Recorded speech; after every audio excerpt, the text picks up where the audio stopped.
David Benavidez versus Anthony Yarde. Who's going to win this fight? Well, first of all, who's going to win this fight? Let's take a look at the latest performances in which David Benavidez fought Alexander Voistek, in which David Benavidez started out very fast, landed some great combinations, completely outlanded Alexander Voistek, and David Benavidez won by decision. The Mexican monster, And after this, David Benavidez went on to fight David Morrell, in which both started off great, both went back and forth, both landed some great shots, until David Morrell dropped David Benavidez in round 11. High output fight that we used to see from Benavidez! But it wasn't really a drop. David Benavidez just fell off balance, but it didn't matter because David Benavidez won by decision.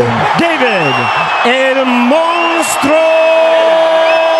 Now let's take a look at Anthony Yarde's latest performances, in which he fought Rouse Vilkans, in which Anthony Yarde started off great, dropped Rouse Vilkans in round 1.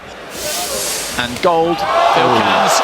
Anthony Yarde took control of the fight, and Anthony Yarde won by decision. Now after this, Anthony Yarde went on to fight Lyndon Arthur for a third time, in which both started out very fast, both at their moments in this fight, but Anthony Yarde outlanded Lyndon Arthur, and Anthony Yarde won by decision. Anthony, the Beast from the East. Now, this fight looks like it's going to be a crazy back-and-forth fight with a lot of action, but it's a pretty easy fight for David Benavidez in the sense that Anthony Yarde won't be able to walk him down or hurt him. But I see a lot of people disagreeing, saying that this won't be an easy fight for David Benavidez, since Anthony Yarde has fought good competition and he's a tough fighter, which I can see why some people say that Anthony Yarde is going to give Benavidez a very good fight. But at the same time, when looking at both fighters side by side and comparing them, it's not hard to see that David Benavidez is a much better fighter who has a lot more success with staying consistent with his performances. So that's why in this fight, I believe David Benavidez is going to do really well defensively, to where nothing big will get through from Anthony Yarde. And when David Benavidez decides to come forward and let his hands go,